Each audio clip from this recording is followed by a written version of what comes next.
If you're like me, you don't feel like doing your makeup every day, but you still want to look and feel presentable. Well, I've got 5 tips for you today that make you still feel like, I don't know, like your hashtag woke up like this Instagram ready without actually having to put any makeup on your face. Hello and welcome to the Queendom. I'm Sarah Engel and today we're going over 5 tips to wake up camera or Instagram ready. Sometimes I envy the people who really enjoy putting on makeup.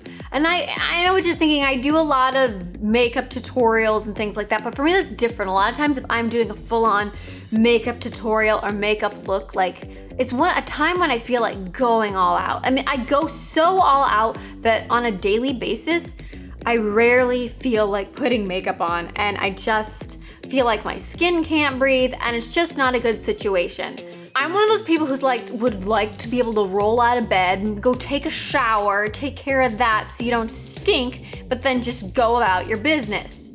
But I don't want to look like I just rolled out of bed, especially on camera. And I actually made a point today to wear absolutely zero makeup on camera today for you. So, ha, absolutely zero makeup. There is zero mascara, zero foundation, zero BB cream, zero primer, zero anything. That's just my face. And I don't know why I felt the need to hit it, but I did. It's just face. So basically, I'd like to be able to just roll out of bed, go take a shower, put on deodorant, brush my teeth, do all the normal stuff and go without having to spend, I know sometimes it really could even just be 15 minutes, but just be able to wake up in the morning and feel like I look presentable.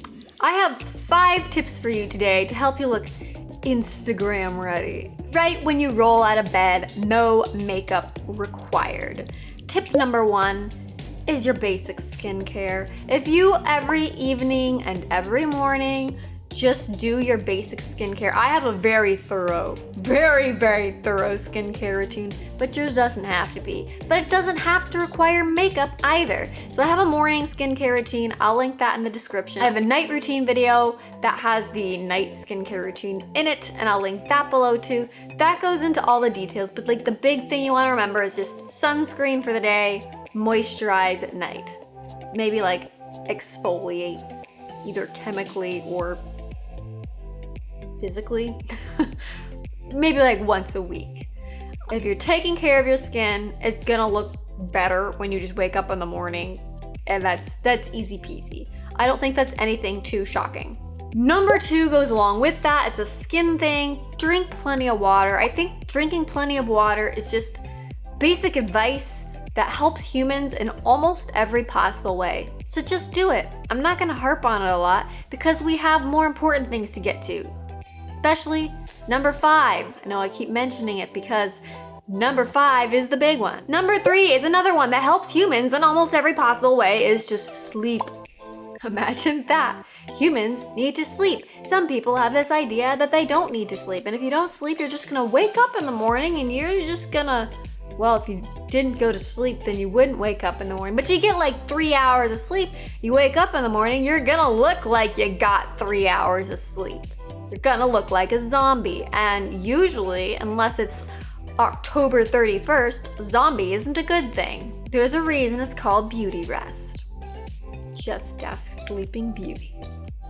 Actually, she had the gift of beauty before she fell asleep, so I guess it didn't really matter for her. Number 4, we're getting close to number 5. Number 4 and number 5 are kind of related, and they're kind of like cheating. They're I want to wake up in the morning and look like I've already put makeup on, and you kind of have, but it's makeup that never really goes away, but it's not some of that scary tattoo, the tattooed on makeup. That frightens me. I don't want to go that far, especially when you're doing princess makeup or you want to try different types of things. If you tattoo your makeup on your face, you can't really change it up. Or if styles change or your taste change, and plus you're just tattooing your face. Yeah, number 4 is kind of close to that, and it is a little bit like tattooing, but they're not eyebrow tattoos. Number 4 is called microblading. And that is what has happened on my eyebrows. I have a whole video on this. It's an old video. It is a video filmed on my phone, and I don't take the phone with me into the place where I got my eyebrows microbladed. Though if I ever get them touched up and you guys would like to see that, tell me below. But microblading is basically like having your eyebrows done, and it lasts for like 2 years, maybe even more. And they take little tiny, this sounds really gross, they take like little tiny blade, and it's like semi-permanent tattoo, but they like, it's each little hair, they cut it with the blade, and then the ink goes in. So I actually, a lot of these little eyebrows right here and right here and right here, these ones have kind of faded off almost entirely, but especially up in here, they're actually microbladed on.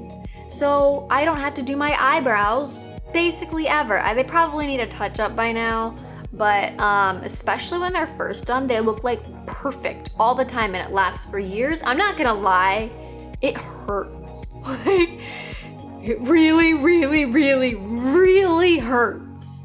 So if you're not into pain, I don't recommend this one. But if you're willing to tough it out, the first pass over hurts a lot, and then by the time the second pass is in there, like the numbing gel that they have it has a chance to seep into the open cuts more. And so the second pass doesn't hurt so bad, then it's more just a weird noise. It doesn't feel good, but the nice thing is, you do it one time, you deal with it for that little bit, and you've got like basically perfect eyebrows for the next 2 or 3 years. They look absolutely phenomenal. Make sure you go to someone really, really good. If you are gonna look into getting your eyebrows microbladed, I might check out that other video where I go into it in depth. And now, number 5, the one I've really been raving about and where the bulk of this video is going to be. This is what right now, I know I'm kind of far away. Maybe I'll like come up close to the camera later. If I was just like sitting with you here in my living room, and I know I'm like leaning super forward, I'm trying to show you my eyelashes. There are no lash extensions, no mascara, no having to like go in with the little eyelash curler. This is straight fresh from having a lash lift and tint. So number 5 is the lash lift and tint. I used to get eyelash extensions, and the girl who did them was great, and I absolutely love her. But the problem is, a few things. I don't have the patience for that. I don't like feeling like they just start falling out and then you've got gaps. I can't stand that. I don't like not being able to put mascara on if I do feel like it. I don't like all the stipulations around it. It just feels very limiting. Like basically, if you even put eyeliner on, unless it's like special eyeliner, you risk like just making all the little lashes fall off a lot faster. And you just gotta sit there for so long, and like every week or every other week, I think I have the hiccups. Like every other week, maybe more if you don't like having the gaps in there. It's just not for me. I tried a lash lift and tint years ago in Denver, and the place where I had it done did not do a good job, and I felt like they just curled just like the ends of it. So this is one of those definitely look around, look online, look through Instagram and find someone whose work you like. So I went for the second time today to Downtown Sugar, and I even purposely made sure I went back to the same person who did my lashes before because I loved them so much. Her name is Christina. Thank you, Christina. She was even nice enough today to film some little step-by-step bits throughout the process of the lash lift and tint. You guys should all go follow Christina, and you should follow Downtown Sugar if you happen to be in Orange County, California. They're a great place to go. I also want to let you know this is not a sponsored video. This was not gifted. I paid for this with my own money because I feel like they do such a phenomenal job, is why I want to share it with you. It's like my favorite thing, especially right now. I don't like mascara, and if you want to escape mascara, I highly recommend a lash lift and tint. So basically what happens is it's kind of like a straightening, lifting perm, but not like a scary perm that's gonna make you go blind because it's by your eyeballs.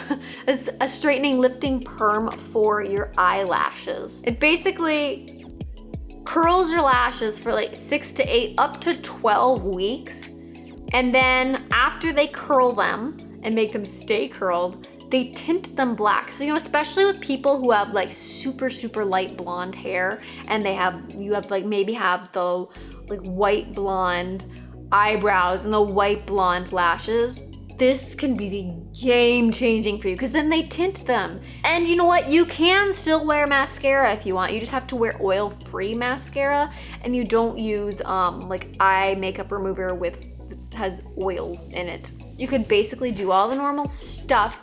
You can go swimming, you can go in a sauna, you can go do exercise, all the whatever things you want to do, and it doesn't get in the way, and you just wake up and it's like you already have mascara on, only you don't have to take it off at night, and you just wake up and you feel like, oh, I look cute. I wanted to show you a little bit of a before.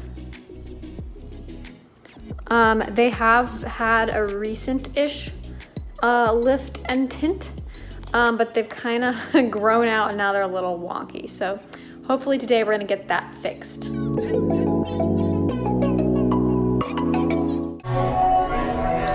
we're here and I'm 5 minutes late.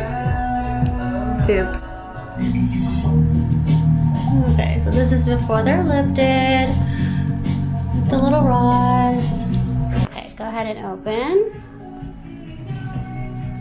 Oh, look at that! Alabama lash lift technicians use a technique combining a lifting lotion and silicone rods to lift your natural eyelashes, making them look longer and fuller. Lash lift is fantastic. Lash lift is fantastic. Lash lift is a fantastic alternative to eyelash extensions, and there's virtually no aftercare required. Just wake up and get going with your beautiful lashes. Ooh, it's true, like you just feel like you can just wake up and go. It's a good feeling. These are essential, absolutely essential, especially if I'm doing like a full day of filming. I feel like no matter what mascara I've tried, even when I've had like makeup artists do my makeup, by the end of the day, there's like mascara that is just like underneath here and it makes you look all tired and stuff. And I'm like, that's not even me. Anyway, that's kind of like my secret tip. The whole thing does take like about an hour. But it's not bad, especially if you compare it to like getting a full set of false lashes on the first time. It can take like a few hours, and that like I can handle 1 hour with my eyes closed. I cannot handle 2+ hours. Even by the end of that 1 hour, I start to be like, okay, but it's not so bad. It's not so bad, especially if you got like a good technician. Anyway, let me know in the comments below if you have any tips or tricks for waking up camera ready. We put out new videos every Monday, Wednesday, and Friday, so make sure you subscribe if you want to see those. Or actually, you know what you really need to do? You really need to ring the little bell too if you want to see those, because YouTube often doesn't tell people there's new videos unless you've rung the little bell. So subscribing is great. Ringing the little bell is even better. Thanks you guys so much for watching, and I will see you next time.